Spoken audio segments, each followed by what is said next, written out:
ये नून लीग वाले और इनके जो राणा सनाउल्लाह जैसे लोग हैं, मफरूर किस्म के लोग जो माल्टाउन में इंशाअल्लाह ताला इनको सज़ा होगी, ये कैसी बातें कर रहे हैं। पंजाब हुकूमत ये इमरान खान की अपनी हुकूमत है और ये अमानत है हमारे पास। जब इमरान खान साहब कहेंगे असम्बली तोड़ने का, मैं आधा मिनट भी देर नहीं करूँगा इंशाअल्लाह ताला।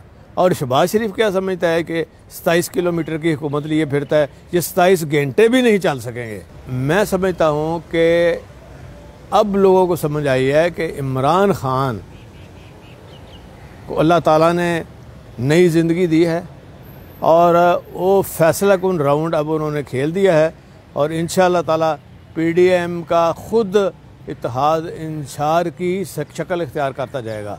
और ये नून लीग वाले जो शोबदाबाज और झूठ बोलने से बाज ही नहीं आ रहे, आपको समझ लग जाएगी कि आपके साथ वो कुछ होने वाला है कि आपकी पुश्तें भी याद करेंगी। और आखिर इस मुल्क में अल्हम्दुलिल्लाह एक दीन की हुक्मरानी होगी और ऐसे काम होंगे जिससे आम आदमी, गरीब आदमी और उनके बच्चों को फ़ायदा हो। और उसकी इब्तिदा पंजाब से हो चुकी है। कैंसर का इलाज भी ये फ्री होगा यहाँ पे और इंशाल्लाह आप देखेंगे कि आइंदा रोज़ आपको एक नई चीज़ नज़र आएगी जिसका फ़ायदा आम आदमी, गरीब आदमी को होगा।